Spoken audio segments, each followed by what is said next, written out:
Hey everyone, so some of you may remember my relatively recent demolition of James Tour and his anti-science antics in the realm of origin of life research. Well, as I briefly touched upon in that content, James is a darling of a particular organization called the Discovery Institute, an evangelical propaganda mill that is somewhat influential in creationist circles. While they promote themselves as a think tank with a roster of credible scientists, the DI is nothing more than an effort to push for creation science, or intelligent design, to be taught in schools alongside evolutionary biology. Since this can't be validated as real science, as it does not explain or predict anything, their strategy is to try to invalidate the evolutionary paradigm in the hopes that this will convince people to adopt their alternative worldview, or more accurately, to retain a worldview that has been rendered obsolete. Of course, science does not work this way, as theories do not die and leave a vacuum to be occupied by whatever shouts the loudest. They are rather replaced by newer, better theories with greater explanatory power, as has been seen many times in the history of science. Moreover, far from actually highlighting any kind of alleged shortcomings of evolutionary biology, the DI merely presents lies and propaganda. A thorough analysis of this propaganda is warranted, and that will be the main goal of this series. In order to do this, I will be targeting their primary contributors one at a time, going through their claims and highlighting their abject fraudulence. The subject of this video will be a fellow named Kayce Luskin, and it will be centered around a specific claim he made in a recent video from October 2021. Now, for those of you who are already fuming with rage and on your way to tell me off in the comments, I would advise you to muster up the courage to actually watch this video. It is my intention to get through to some percentage of you, and whether you want to accept it or not, these criticisms are well deserved. James brought it upon himself with his toxic and infantile behavior, and you will see that Kayce has as well, due to the utterly transparent slander he has committed. Let's get started. So the DI video in question is Human Evolution, the Monkey Bias, part of a series called Science Uprising. Here's a taste. Modified monkeys? Is that what we are? Or is it just a mask some scientists want us to wear? Materialists seem intent on proving we evolved from ape-like ancestors. But is this really objective science? Let's take a look at the evidence. The joke here is not so much that they are pretending to be interested in science, but more so that they are pushing a narrative that the legitimate scientific community is like the agents in the Matrix, and this ragtag squad of rebels is going to tear down the system by speaking truth to power. That's why the narrator is wearing a mask reminiscent of the hacker group Anonymous, meant to convey the sentiment that real science is corrupt and evil, hence the pending revolution.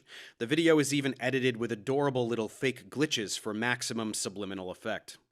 So what is the main thesis of the video? Well, like any other creationist propaganda, the point is to take some well-established science, which discredits the archaic notion that humans were created by a deity precisely as we are, rather than having evolved over millions of years, and lie about it to trick the viewer into rejecting science.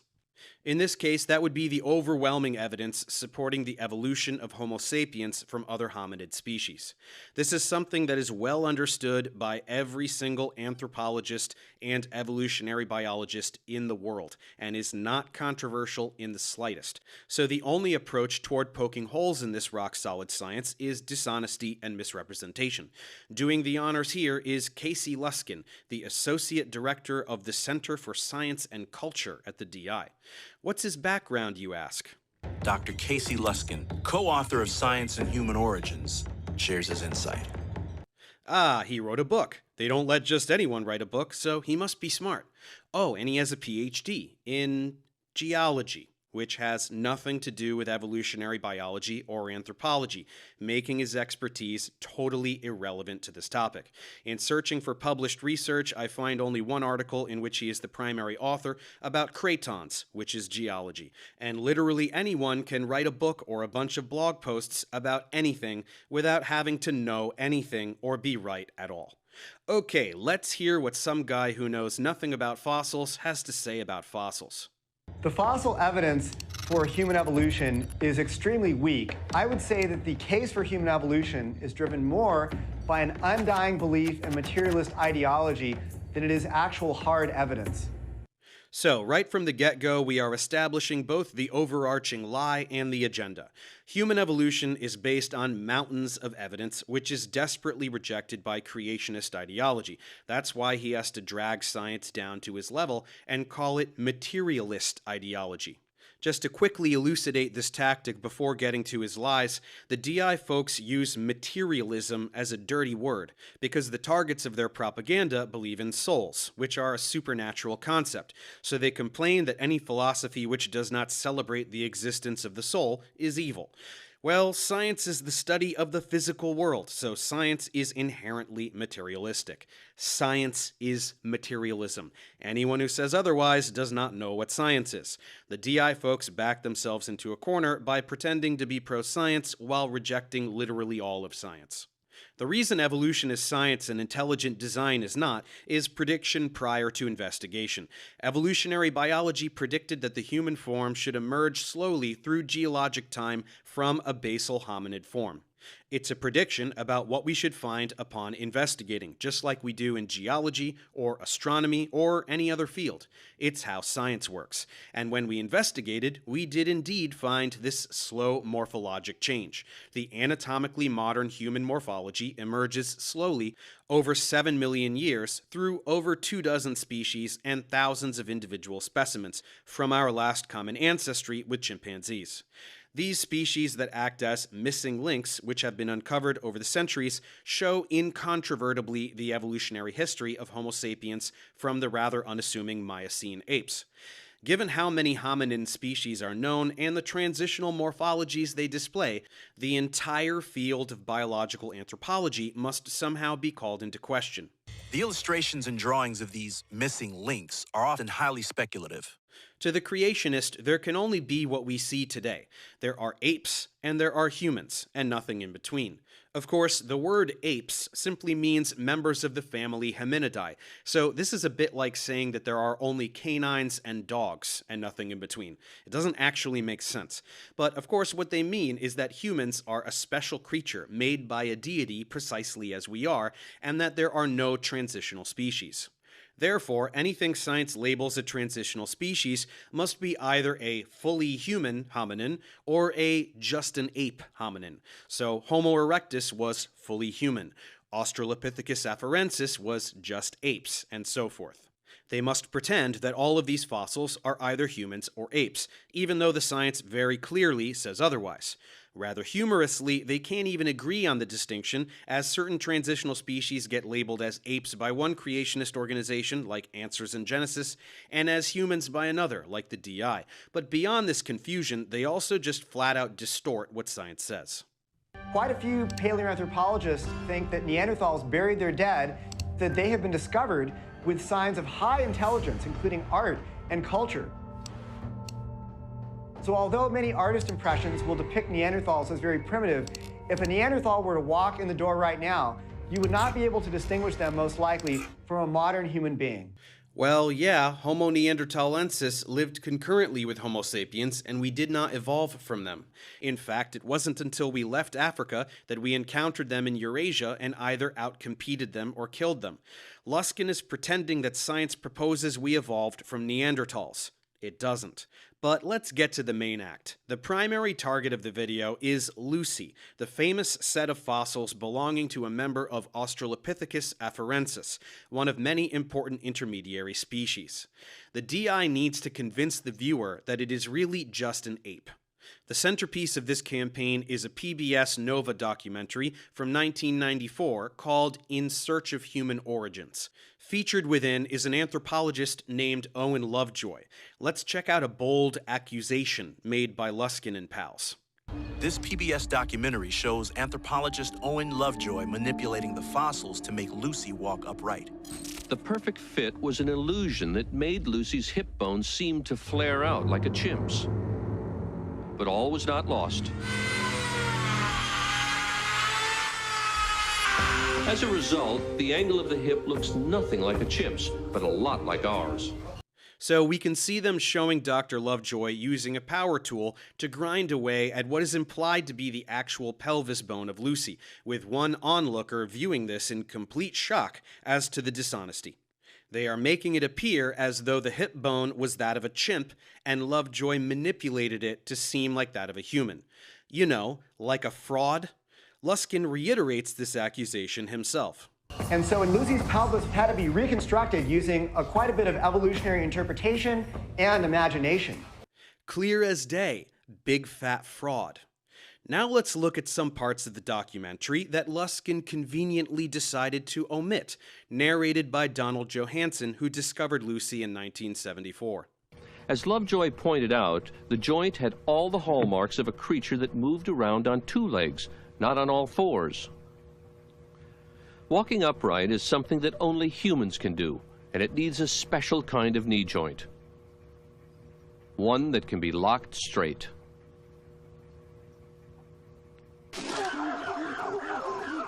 A chimp gets around on all fours. If it tries to walk upright, its knee joint doesn't lock. It's forced to walk with a bent leg, and that's tiring. So we are establishing that a lockable knee joint is needed for walking upright, which Lucy and similar organisms all had, and modern apes do not have. The DI avoids even mentioning knee joints at all, which represent a crucial detail. Now for the more important bit. Here was the skeleton of a creature that looked like it could walk like us, but with many ape-like features. The ape that stood up, it was a revolutionary idea.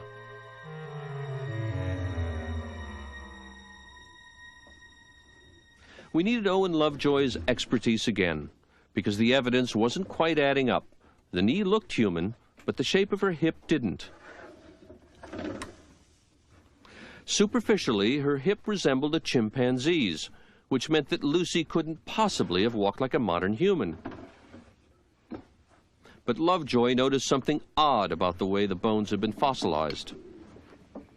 When I put the two parts of the pelvis together that we had, this part of the pelvis has pressed so hard and so completely into this one that it caused it to be broken into a series of individual pieces which were then fused together in later fossilization. After Lucy died, some of her bones lying in the mud must have been crushed or broken, perhaps by animals browsing at the lakeshore. This has caused the two bones, in fact, to fit together so well that they're in an anatomically impossible position. If this is not clear, what they are saying is that a part of the pelvis had been shattered and fused into an unnatural geometry that made motion anatomically impossible and was not reflective of Lucy's true anatomy. Let's see what they decided to do about it. The perfect fit was an illusion that made Lucy's hip bone seem to flare out like a chimp's. But all was not lost.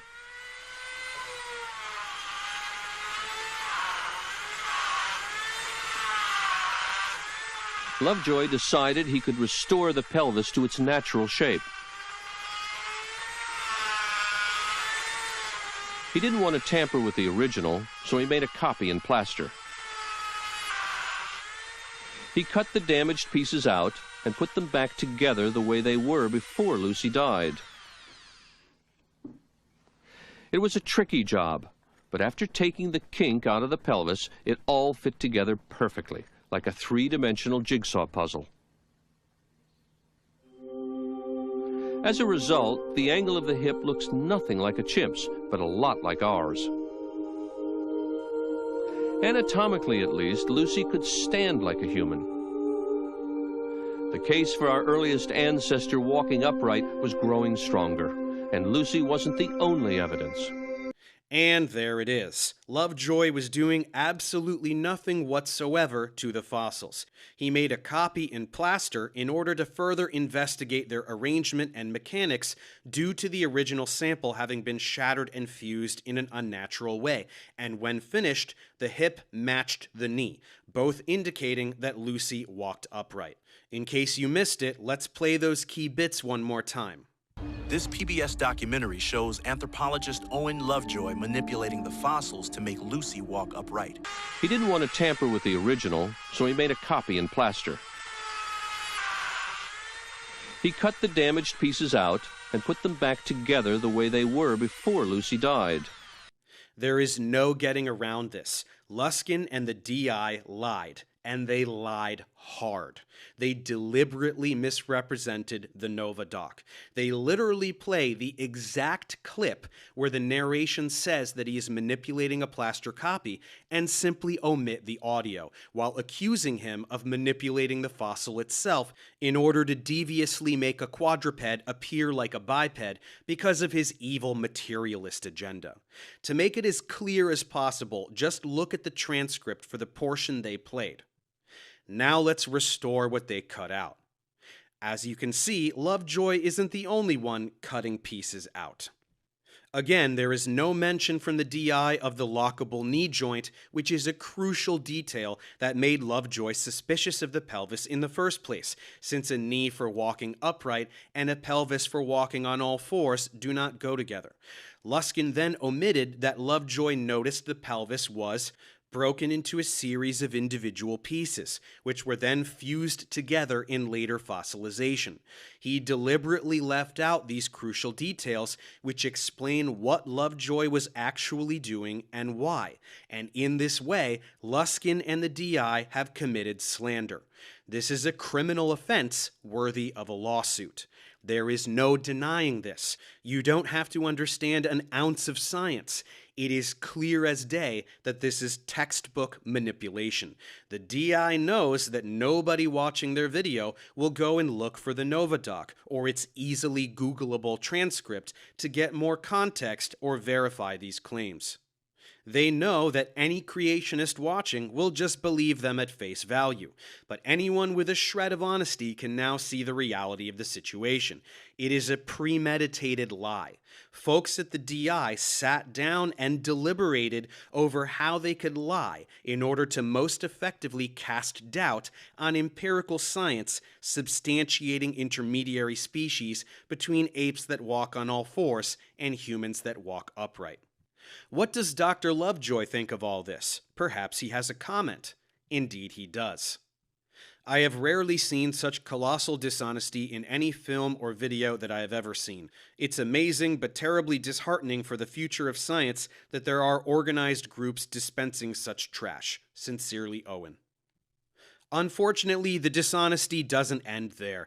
Lyskin is hell-bent on misrepresenting not only PBS and Lovejoy, but other related research. In the video, Lyskin complains that Lucy's feet were never recovered, but are shown as human-like in restorations.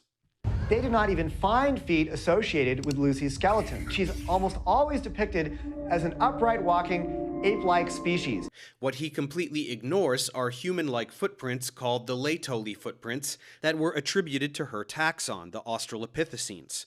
He also ignores the foot material from STW-573, another member of Australopithecus afarensis that is nearly a complete skeleton. This specimen is colloquially known as Littlefoot and presents the same bipedal traits as Lucy, or AL2881. Are you curious what these numbers are for? They are necessary because there are thousands of specimens making up over 300 individuals in the genus, including 4 other species: skulls, vertebrae, phalanges, long bones, and more. Lyskin complains about Lucy like it's the only one, which again can only be dishonesty or profound ignorance. All of these Australopithecine specimens possess a suite of characteristics that not only make them efficient bipeds, but made it biomechanically impossible for them to be anything else. The bowl-shaped pelvis and lockable knee we mentioned, a valgus knee for holding their weight, an inline big toe and 3 arches like humans, an anteriorly located foramen magnum, positioning the vertebral column directly underneath, thereby demanding upright posture. The evidence is conclusive. But when you want to pretend no evidence exists for something, you can always just ignore the mountain of existing evidence, I suppose. Lyskin then referred to a 2000 article in the journal Nature, From Forelimbs to 2 Legs, by Collard and Aiello, which he claimed referred to Lucy as a knuckle walker. He said this: In fact, an article in the journal Nature studied the hand bones of Lucy and found that she had the knuckles of a knuckle walker. As you can see, he said this while showing a bit of the actual text of the article, which he highlighted as saying, "These features are thought to be associated with knuckle walking, seemingly in line with their desire to portray Lucy as an ape." Now, does this article say what he claims it is saying? Not by a long shot. If you actually read the paper, which is only 1.5 pages, it is not making the case that A. afarensis was a quadruped. These 2 paragraphs literally begin with the phrase, "The basic facts are not in dispute." A. afarensis has a combination of traits not seen among living primates. They have human-like features, like the foot, big toe, and pelvis, and features more familiar to Miocene apes, like the fingers, arms, and chest. Then it outlines the true discussion as to whether the ape-like features are non-functional retentions from ancestral species, or whether the ape-like traits are functionally important, and a mixed locomotor repertoire was utilized due to the importance of getting around in trees. It then goes on to specify that the study this article is referencing favors the former, which is literally the precise opposite of the conclusion Lyskin claims it is making. It's funny, I'm not an anthropologist, and I was able to understand this paper just fine. Why do you think Lyskin botched it so badly? Is he a complete moron, or was he deliberately obfuscating the contents of the article? Also, this article is referencing a study by Richmond and Straight that is found in the very same issue of this journal. Why did he not cite that one? He merely showcased text from a preliminary article, From Four Limbs to Two Legs, in News and Views that was introducing the main paper, evidence that humans evolved from a knuckle-walking ancestor. This paper is full of anatomical terminology that is a little dense, although fascinating, but it clearly concludes that the knuckle-walking features, if present at all, represent a synapomorphy of the African ape and human clade. Since that sentence might not mean much to most people, let's see how this paper was summarized by Henry G. in his supplement, These Fists Were Made for Walking, where he said, Richmond and Straight have looked at the wrist bones of 2 extinct members of the human family, Australopithecus anamensis from Kenya and Australopithecus afarensis, the famous Lucy skeleton from Ethiopia, as they report in Nature. Both, for example, were bipeds. They walked as upright as you or I, and probably not on their knuckles.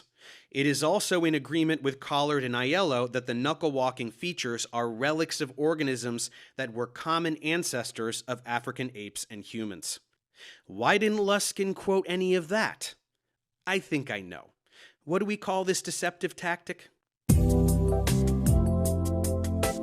Dr. Richmond was asked if Lyskin was correct in his summary of the paper that an article in the journal Nature studied the hand bones of Lucy and found that she had the hand bones of a knuckle walker. He replied, "Wow, yes, Lyskin's comment is a flagrant mischaracterization of our scientific results. Lucy did not have the hands of an active knuckle walker. Rather, there is evidence from her anatomy that her ancestors seemed to have had knuckle walking adaptations." If it isn't abundantly clear by now that Lyskin's video was a bogus hit piece, I don't know what else to tell you. And this is not an isolated occurrence. This is the modus operandi of the Discovery Institute. This is what they do. I pointed this out numerous times in my response to James. With him, there was the blatant quote mine of Matthew Powner, the complete misrepresentation of Donna Blackman, the faster-than-light-speed cutoff of Lee Cronin, and the bald-faced lies about Jack Shostak, just to name a few. Lyskin uses precisely the same tactics. These charlatans have no ability to discredit the science that invalidates their archaic worldview, so they have to lie about it. This is not mere stupidity. It is deliberate and malicious dishonesty. This is all you really need to know about Casey Lyskin. He's a dime-a-dozen apologist preaching outside of his field and lying through his teeth, consistently and repeatedly. Again, anyone who merely cites his degree status as a reason to believe what he's saying is a moron. A PhD in geology does not qualify one to talk about anthropology or any other field but geology. It is simply that creationist propaganda mills have so few PhD holders at their disposal that they have to spread them paper thin and present them as authorities in field they have zero training in. So to anyone desperately playing the qualifications game in the comments section, save your breath. Casey and I are equally qualified in anthropology, and that is not at all qualified. The difference is that he lies about it, and I don't. People who actually care about degree status would listen to the tens of thousands of working anthropologists with doctorates actively publishing research in the field, who unanimously agree on the descent of modern primates like humans from a common ancestor. If degrees matter, then those tens of thousands of degrees in the field are incomparably more valuable than Casey's one degree in an unrelated field. What's that? Their degrees don't matter? Then guess what? Neither does his, or any other this one guy from Harvard they try to throw at you. You can't play it both ways. This imbalance in credibility is a huge problem for the DI, so they have to somehow cast doubt on the entire scientific community in one fell swoop. And of course their angle is corruption. Casey himself complains on his website about the academic censorship of Darwinian critics. This is totally idiotic. There is no censorship in science. Science is not dogma. Religion is dogma. So creationists have to project dogmatism onto science to try to level the playing field. In reality, practically everyone in science is trying to prove something wrong. That's how science works. Unlike ancient religious scripture, in science nothing is sacred. If you prove a pillar of science to be incorrect, you get a Nobel Prize. This is what makes their script so ridiculous. There is no censorship of flat earthers in the scientific community either, because flat earth is not science. Intelligent design also is not science. It's religion trying to Trojan horse its way into science. That's why real scientists reject it, not because of some imaginary materialist agenda, which again, in actuality is just a synonym for doing science. These empty mischaracterizations are yet another strategy of the DI. Too much science proving you wrong? Do what James Tour does. Just call it hype and walk away. It's a tactic that allows them to dismiss legitimate science without actually doing anything whatsoever to address that science. Not surprisingly, Casey uses this word too. And let's talk about some of these early hominins and some of the hype that has gone on surrounding them. They can cast doubt with just one word, and people who want them to be right will eat it up. They might as well just point at a journal article and say, "This science sucks," and watch their congregation nod their heads in mindless approval. It gets more subtle than these overt accusations as well. You have to look at the language they choose to use. There is a reason they are constantly using words like Darwinism and evolutionism. First of all, evolutionism is not a real word. It was invented by creationist propagandists. It is an attempt to liken well-established empirical science to a faith-based belief system by giving it the suffix ism. Creationism, evolutionism, scientism, take your pick. A desperate attempt to claim equal footing. With the word Darwinism, it's even more dishonest. The point of using this word is to pretend that the entire field of evolutionary biology is nothing more than the utterances of a single prophet, Charles Darwin, as though if one man can somehow be discredited, 200 years of biology would suddenly be turned on its head. This is insane. When Darwin was alive, humans were barely aware that molecules exist, let alone biomolecules like DNA. Modern biology and genetics would be unrecognizable gibberish to Darwin, and it does not rely on his work in the slightest, but rather rests on the laurels of modern research performed by hundreds of thousands of scientists all over the world. Darwin is just one of many great figures in the history of science who contributed to its advancement, just as so many have since him.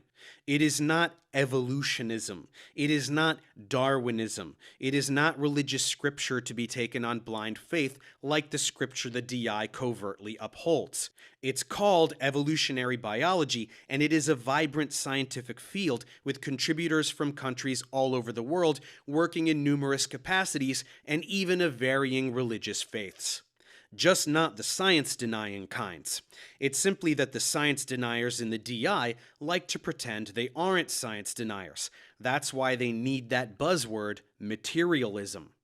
Science does not need humans to share a common ancestor with monkeys. Materialism does.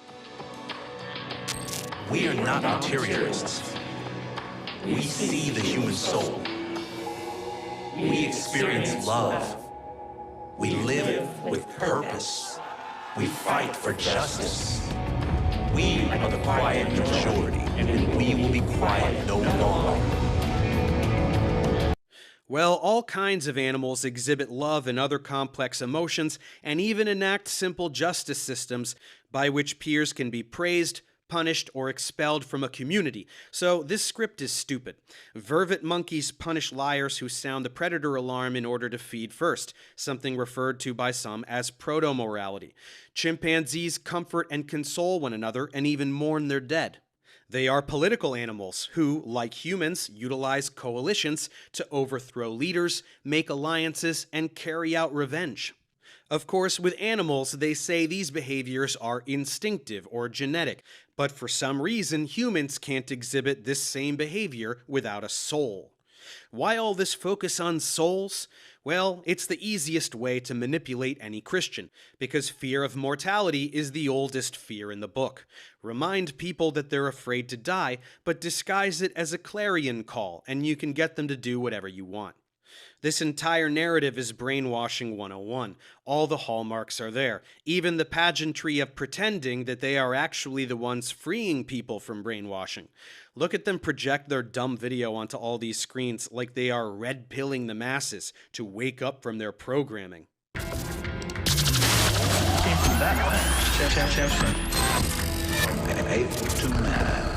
Fact. Modified monkeys. Modified monkeys? If you haven't seen any content made by flat earthers, this is what they do too. The DI might as well be telling us about lizard Freemasons, NASA lies, and the firmament. But that's kind of the point of the DI, to deliver a message as blatantly dishonest, idiotic, and anti-science as flat earth, but do their darndest to make it look like real science. So what's the real agenda? Why spend all this time and money just to lie to people? Easy. Control. Being down with Jesus is the #1 right-wing tactic for getting people to vote against their own best interests. Don't like pesky science ruining your corporate or Christian fundamentalist agenda? No problem. Convince the people that science is evil. Science is trying to persecute you. Science says you're just a dirty, pointless ape. Don't listen to them, listen to us, and you'll never die. We've got your back, we're Team Jesus. So, what's the best way to feed people this tripe? You gotta get them while they're young. I think that students should learn about the evidence for evolution. It should be taught. However, it should be taught objectively, where students learn about the evidence supporting it and also the evidence challenging it, and they can make up their own minds, weigh the evidence, think critically. That's right, the old I want religion taught in science class shtick. It's astounding that we still aren't past this as a species. Sadly, the assault is happening in the scientific community as well. The DI has a tight connection with a journal called Inference, International Review of Science. On its About page, it admits to not being peer-reviewed while claiming to have no ideological, political, or religious agenda. Of course, if you have to say it. This journal was started in part by David Berlinski from the Discovery Institute, who is also seen in this Luskin video complaining about how stupid monkeys are. Here, you can see his name on the DI website and also on the Inference site. The DI has been given full access to this platform, which is why you'll find a bunch of intelligent design rubbish peppered around the site. Some scientists don't seem to be aware of this, and the journal pays unwitting scientists to publish their research in this journal to pad its credibility, which the DI then exploits to give false legitimacy to their propaganda. Fun fact, James Tour puts his inference articles about the origin of life, where he's just lying the whole time, in his list of publications on his website. It would seem like Mr. 700 Papers is taking some liberties with that number. Funny how this also makes it appear as though he's an origin of life researcher, isn't it? If you think this religious assault on science is no big deal, you really are missing the bigger picture. It represents a concerted effort to drag the world, and America in particular, back toward the theocracies of Europe that existed until the end of the 18th century. A reunification of church and state, and re-establishment of a central totalitarian authority, with the ability to persecute non-believers, which really just means any subversive individual. This is not just the plot of The Handmaid's Tale. This has happened in the real world recently, in places like Iran and Afghanistan.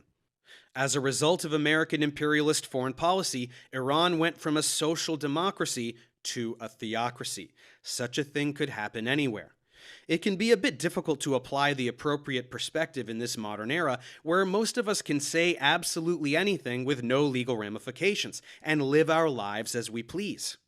This was not the case for most of human history. Humans had long been subjected to extreme brutality by those in power, which was usually a unified religious and political institution. Christianity in particular has been a violent religion since it was acquired by the Romans in the 4th century. It was imposed with blood onto people throughout Europe during the Inquisition, and again by Europeans in their colonization of Latin America.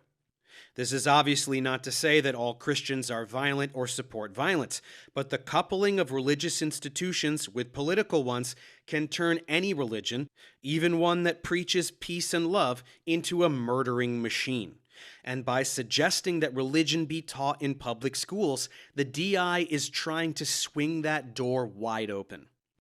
Our long fight to remove religion from the centers of power and relegate it to the privacy of the home is one of the greatest achievements of human civilization. To lose this is to lose our freedom.